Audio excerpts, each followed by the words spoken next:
If there's any questions or any chats, I do have a chat box open. So when I look over to my left, your right, I believe, I'm going to be looking at the chat box as we go. So if you do have any questions, just go ahead and put it in the chat box. I can check it out and make sure that I stay up to date with any questions and answer them as we go. So today what I'm going to do is I want to show you my version of how to get more clients. So I'm not actually seeing, looks like you're just seeing the PowerPoint. So let me go back and find out why you're not seeing my full screen mode. Exit out of that.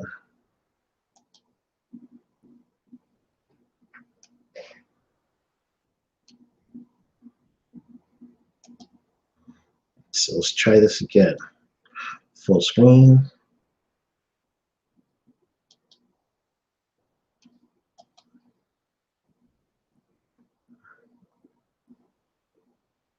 Okay, so let's go to the PowerPoint.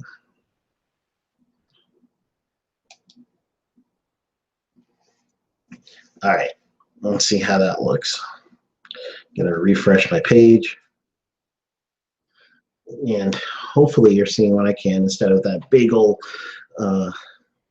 zoomed in portion. Excellent, so now you got what I got.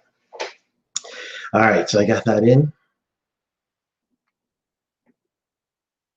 So what I'm gonna do is just gonna start us off by going through a few things on my journey into doing the consulting business, and then working towards pretty much what I've done to change from one side to the next, and my mindset of how do I get more clients. And so it's not going to be like a formal webinar. That's why I call it an informal training. So we're not going to be a full hour like I do my normal webinars. This is just to go over some ideas and to make sure I get to answer any of your questions. So myself, I've been in the health and safety field for a long time, over 20 years, and it was in conjunction with water and wastewater treatment. My companies are Utility Compliance and then OSHA Compliance Help, which I started as a subsidiary of Utility Compliance. So I've got the OSHA authorized training. I'm a certified occupational safety specialist, and I have a certificate of occupational safety management. I got my public administration master's, and I'm currently the president of the South Florida chapter of the ASSE. And you see the bottom, moderator of the Safety Consultant.xyz. And so that is me, and we'll actually go into that a little bit more.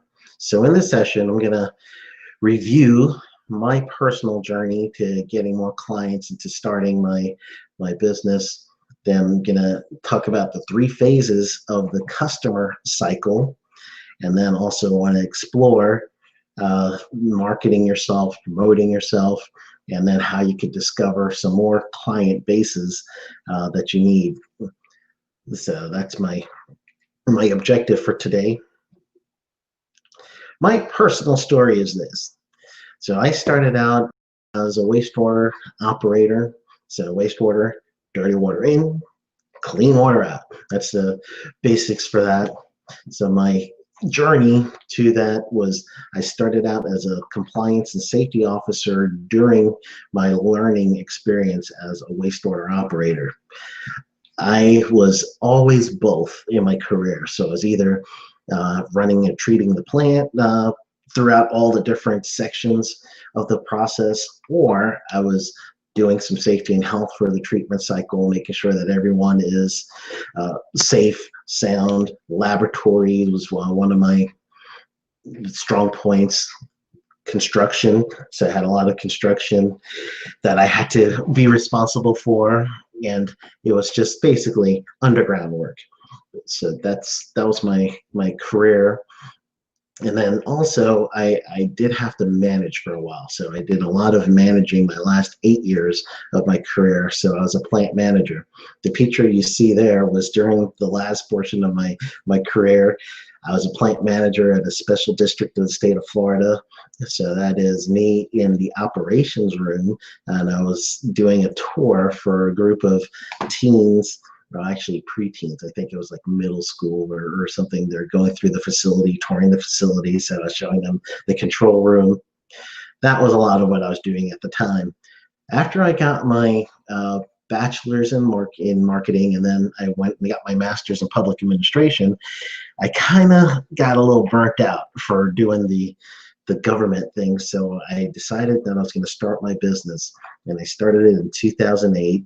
So 2018 is going to be my 10-year anniversary, and that was utility compliance. So I started that, and then I went full time in 2012. So in between that time of 2008 and 2012, I was trying to build my client base.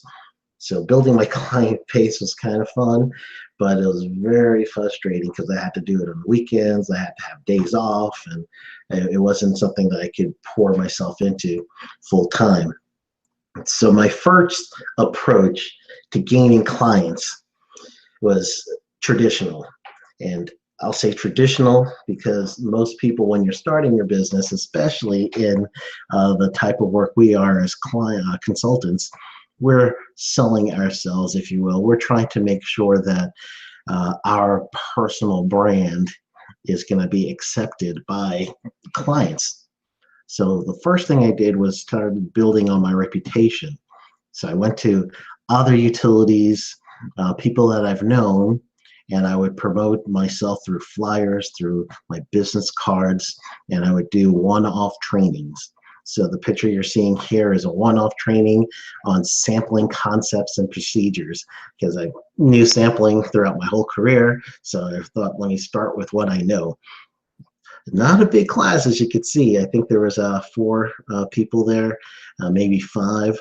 So I had to charge per person, and I had to pretty much go at it one operator at a time. The catalyst for this, especially if you're thinking of how can I get people to pay for services, you have to find a catalyst, you have to find a driver. So the driver for this class specifically was continuing education units. These operators needed to get continuing education units in order for them to retain their license. So I provided that. I got approved through a local association for water and wastewater operators.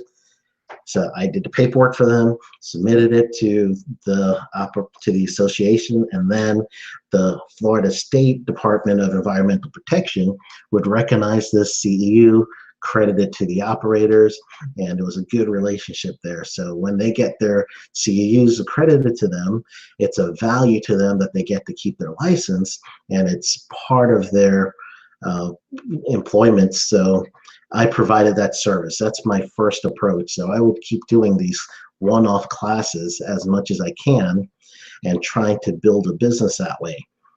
It was not sustainable because I was working full-time, and it's only a 2-year cycle in Florida where operators needed their licenses. So the first year, it was actually a cycle period where, yes, everyone's getting their licenses, so I was getting some work.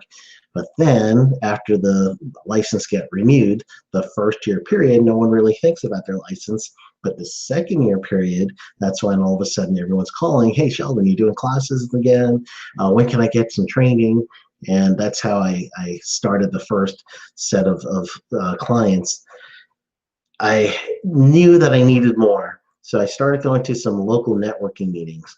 And the local networking meetings were this: you would get together with other professionals in your area, you would exchange business cards. Everyone had about a 30-second interview. So it was like your 30-second elevator speech about your company. It was a little frustrating, and then after a while I just kind of see the same people all the time, but getting any real referrals out of it. So I decided that in this mindset of mine to develop more, that this was a little confining for me. So I couldn't develop as a organization with one-off meetings, and the local networking didn't help. And one-to-one with managers and directors, that was better, because if I get some training through them, then I would be able to service them somewhere else. But my first approach was training. I didn't really have any other thing to do outside of training. I needed a change, and it wasn't sustainable, because eventually it became a full-time job, because I was thinking, if I am working the same time as my clients or potential clients, then I am not going to be able to interview with them and talk with them, introduce myself, get them as customers. So I needed to do something. The thought was, if I went full-time with my personal business, then I would actually be able to meet with these clients at the time and place that's okay with them. So when I started out, I had to really develop this quickly, because you had to pay bills, and money that I had saved up was going to run out really soon. So I needed a mindset shift again.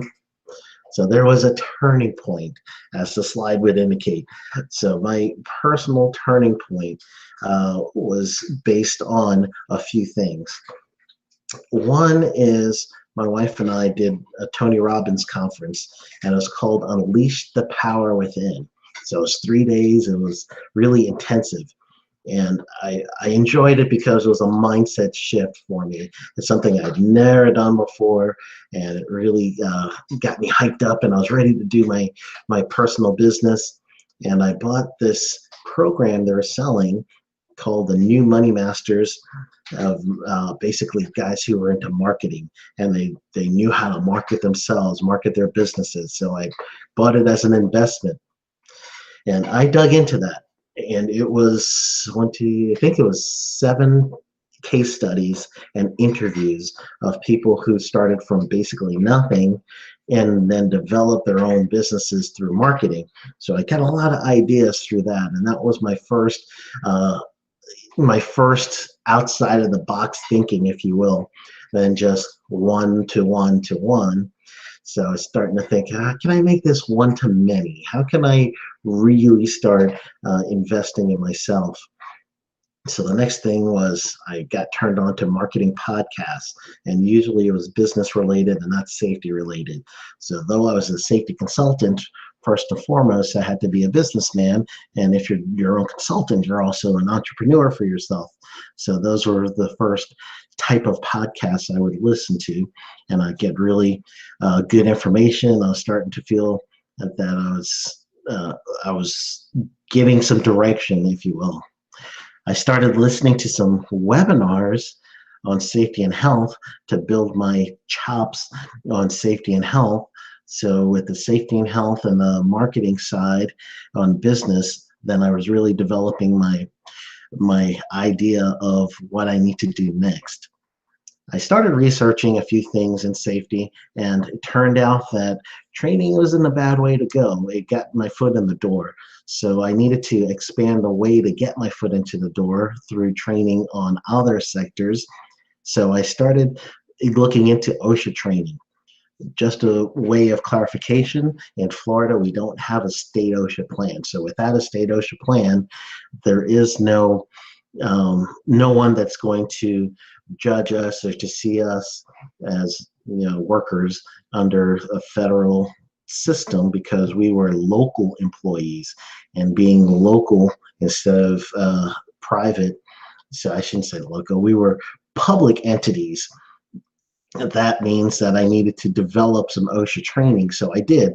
I developed some OSHA training, and I got certified to train in construction and in general industry. So training in construction and general industry, I was able to really start understanding more and more and more of the regulation side. I knew the operations of construction safety and all that, but I didn't know the operations side. So I got trained. In order to do that, you need to do the OSHA number training. So if you want to do general industry, you have to do OSHA's training 511 first as a prerequisite, and then 501. And that number 501 was the train the trainer course. After that, you're authorized in general industry training.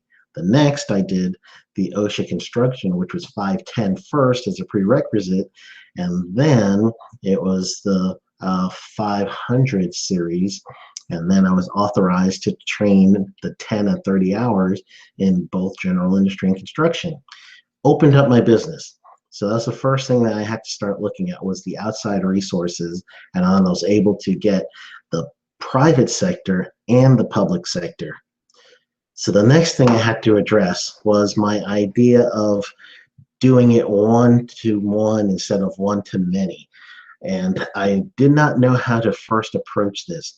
So the mindset that I needed to shift, the thought that I needed to change was, if I sat in front of one person, I'm only getting the potential of that one person that I'm going to affect. If it's the right person, yes, it can affect a whole big business. However, I was doing the equivalent of, if I wanted to get a railroad train going from my company to a client, as a metaphor, then I was basically doing everything. I was getting the tracks, I was getting the rails, I was getting the railroad ties, I was building it with my own resources and everything else. So if that is what I was doing, I was reinventing the wheel in every sense of the word, reinventing the wheel. And I just can't reinvent the wheel at any sustainable level as being an individual. So I started thinking, who has that high speed train already going to my clients? So I started thinking, there's a certain association that already needs some training. The very first association that I started working with was the Florida Pest Management Association, so FPMA. I met up with their executive director at the time, and we really had a good rapport, good conversation. And I started just telling him a bit about myself, a bit about my experience, and just kind of pitch and catch some ideas back and forth.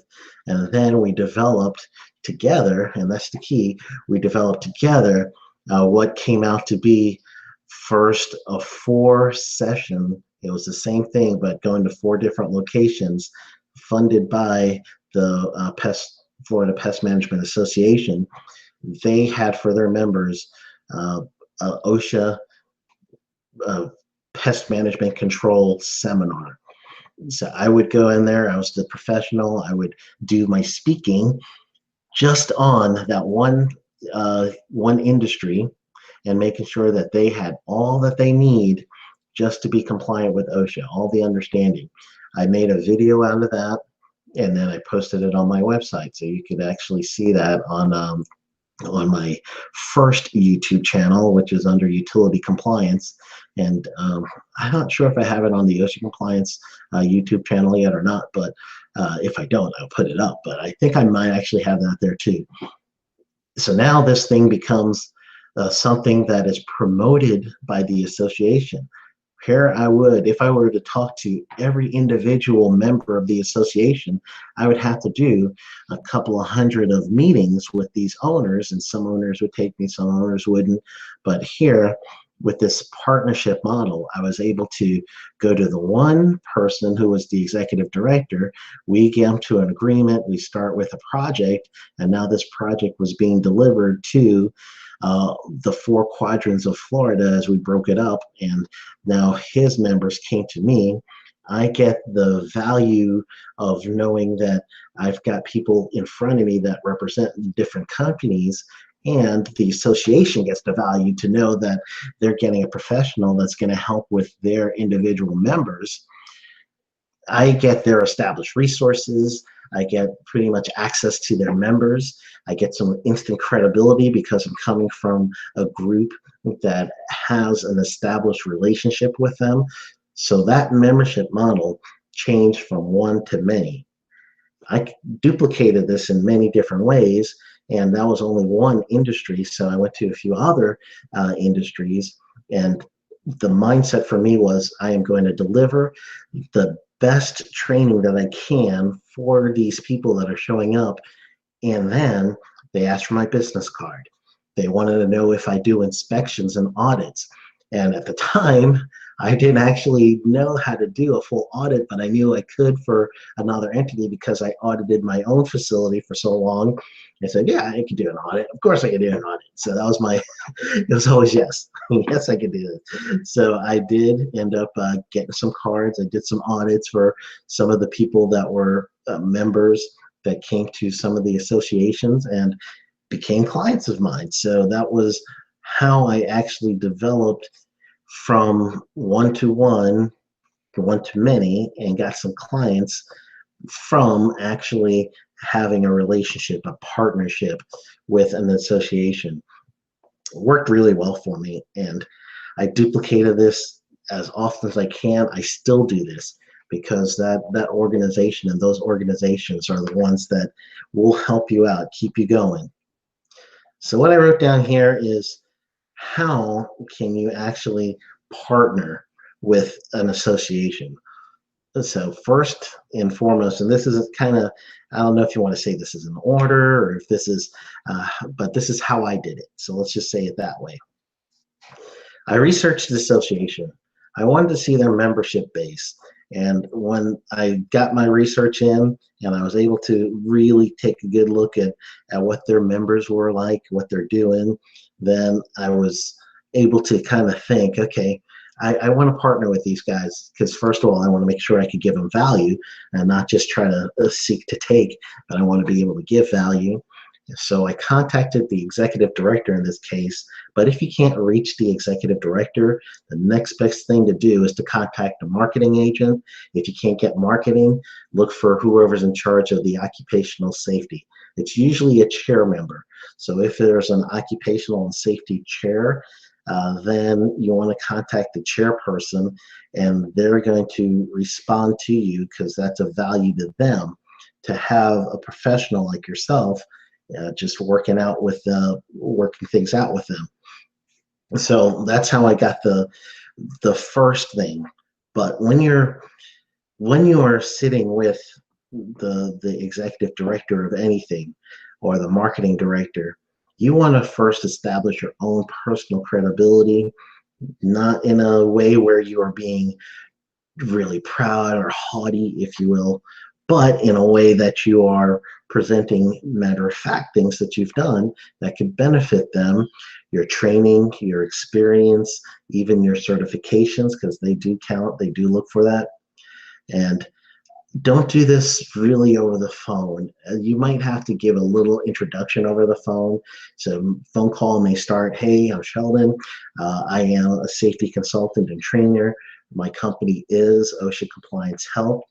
I am just seeking to see if I could talk to you about how I can best help your members be OSHA compliant. So that's the regulatory side. If you don't want to do the regulatory side, that conversation may be the same, but you may say, I want to meet with you so we could discuss how I could save your company, your members, on workers' comp cost. I want to help them be more productive, and those are actually benefits to safety. You know that, but they may not know that, so that's a good way in. Don't ask for the project or the actual contract over the phone. You're not going to get it. What you're going to need to do is the purpose of that call is to get a meeting. You're going to do a face-to-face meeting. And in a face-to-face meeting, you're going to sit there. You're going to look professional. You're going to bring your information, your flyers, your rate sheet, and then also you're going to bring your services. What can you provide? When you get there, it's not just how can I get in there? Me, me, me, me. It's really tell me about you. Tell me what your organization does. I want to find out a little bit more on this. I read that you're interested in this.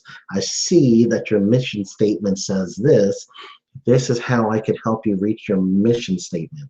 Most of these organizations and associations are non-for-profit or nonprofit, so they must meet their mission statement as part of the IRS, US IRS, because I know not everyone is US listening to this, but on the US based IRS, which is the Internal Revenue Service, that 501 3C or C3 designation, you have to meet your mission statement or else you can get that taken away. So you appeal to that mission statement to that executive director and start saying, hey, I wonder if we could do this, or what do you have in plan for training your workers or training your members, or just have it be a give and take as best you can.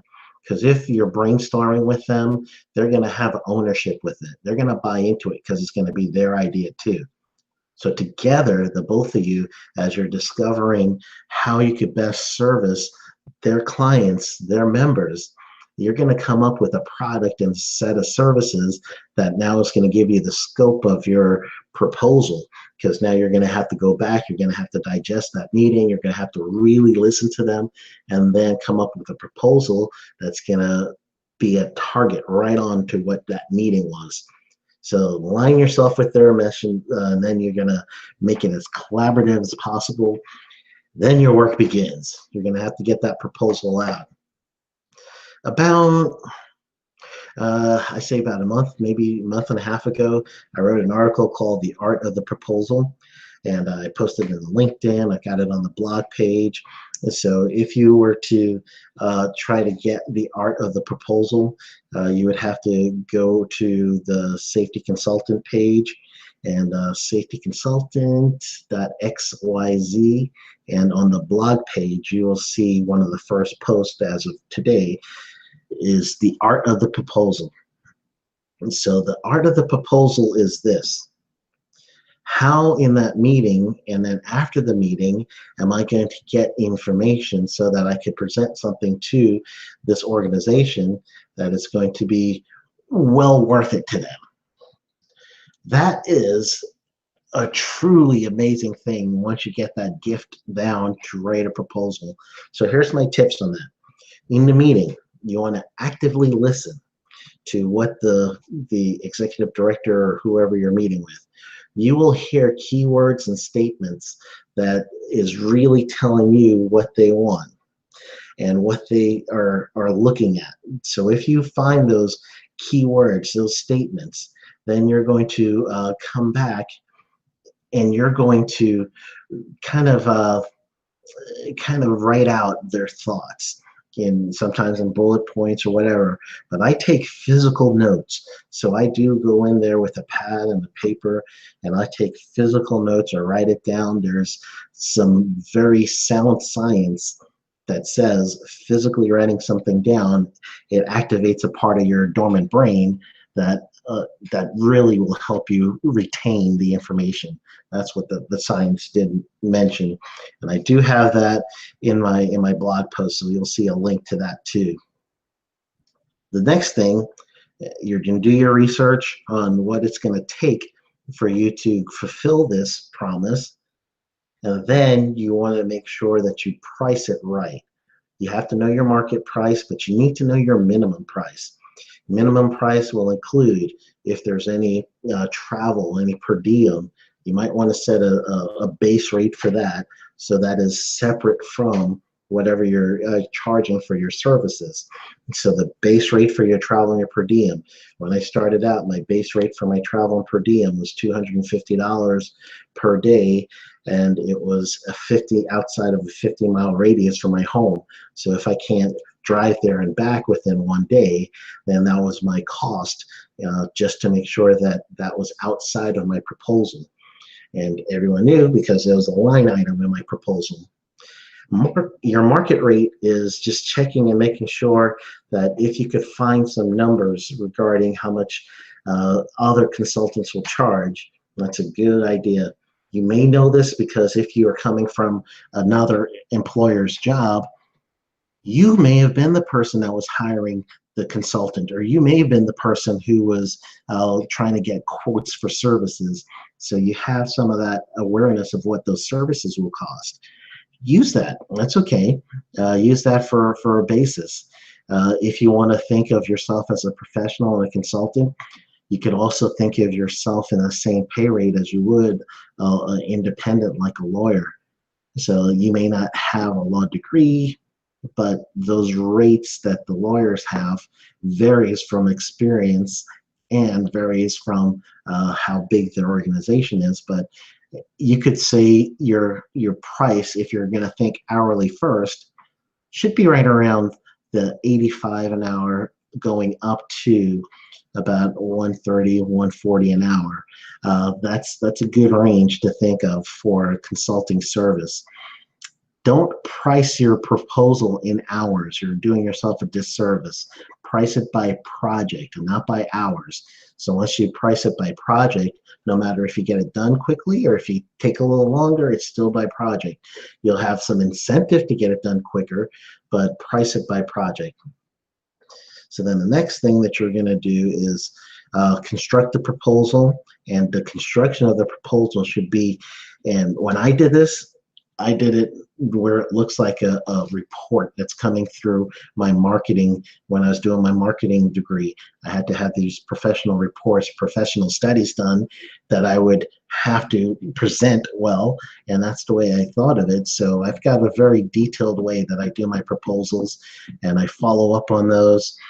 Usually I give someone about 7 days to review it, and then I'll start my follow-up calls and emails. If you need a copy of my proposals, you could go to the safetyconsultant.xyz website, and I do have a copy of my proposal that you could use as a template. So you just have to change things around to make it fit you, but I do have that. So after that, that's really how that's how I get my mind set right. That's how I sit and I do my research. That's how I meet with people. So every meeting, sometimes it takes the first handshake to your actual project may take 6 months to a year. So that means you have to constantly get that first handshake in, so you would eventually have some money coming in a regular basis. So I would joke and say that as a consultant, I'm unemployed until my next big contract.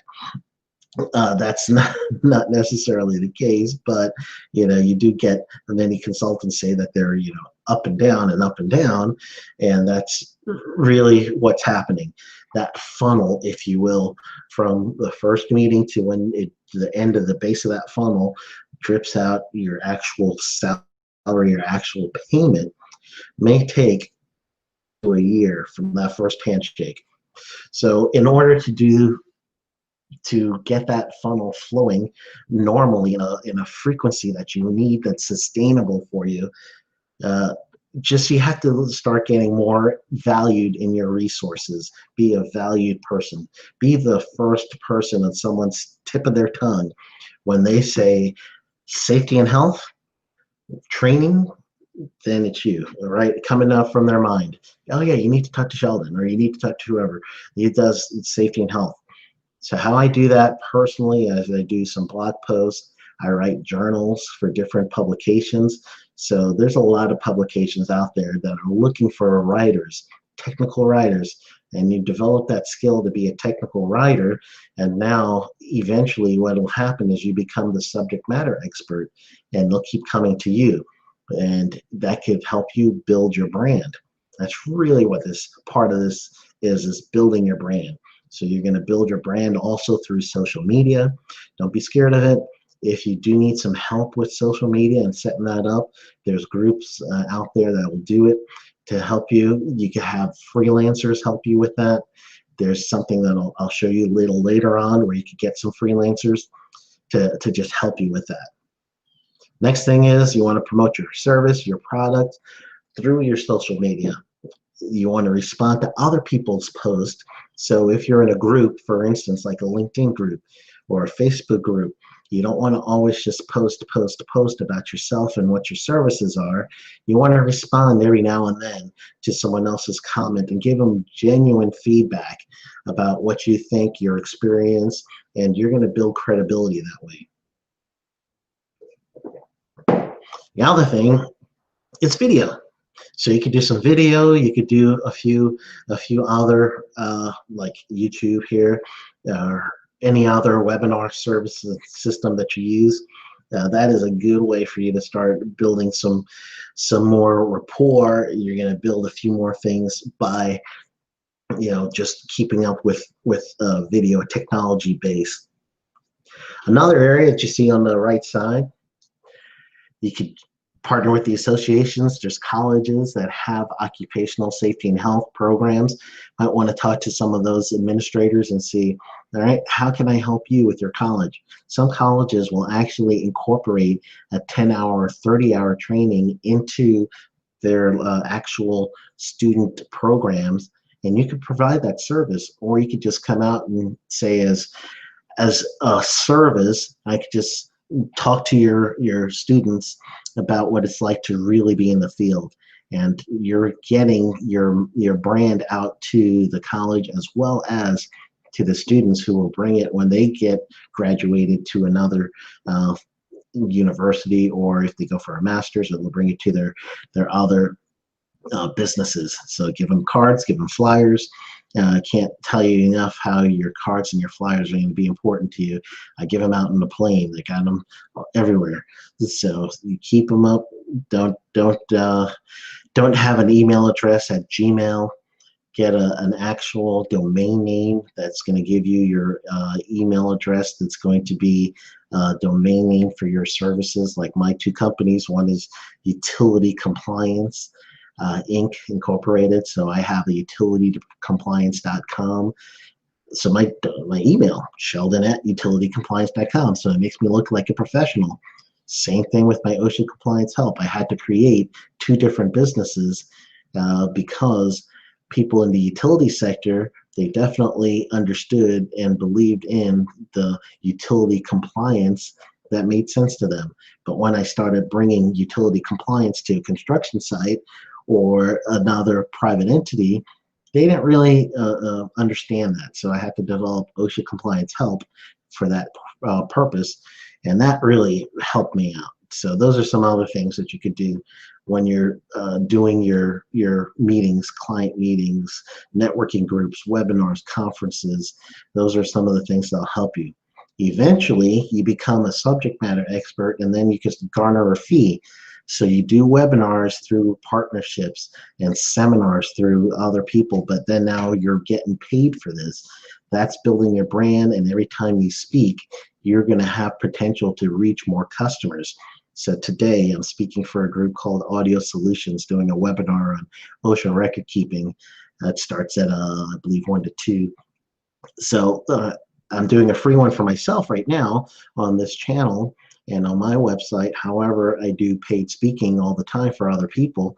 So that's also a source of revenue. So if you needed to, you could reach out to these people, tell them, hey, I'm another speaker. I could speak on this topic, and just see what they'll say. Does not hurt to ask. And I've only listed a few people here, but I think I've got currently 7 different webinar services that I'm a subject matter expert, and I'm a speaker for them. So it's possible you could do that. That's the way to get the paid speaking. So that gives you some extra money coming into your sales funnel, if you will. I only got a few more slides, but this is one that's big. So let's say now you're thinking of your clients and your customers in the sales cycle. The sales cycle itself should have 3 components: a beginning unit, a middle unit, and an after unit. So the beginning unit is what we talked about, is how you're getting your potential clients into becoming clients. So when you get your first handshake, you're doing your first meetings, you're doing free services. Be patient, follow up with them, but eventually that's going to lead to a paid project, because human nature is, I get something free and that's good. However, I know later on you're going to feel, well, I am eventually going to pay for this service. Well, let me go to the person that's already been giving me value, and then you'll pay that person, and that's good. That's what you want. It's not manipulative in any way. It's just you are building your brand. You're building your experience with that person prior to getting paid, and that is still part of your service. However, we know you can't get free work all the time, but in that beginning unit, you will start seeing that. Now, the middle unit is when you're actually doing the project, you're doing the training, you're doing the work, you're doing the audit. You're going to wow them with your service.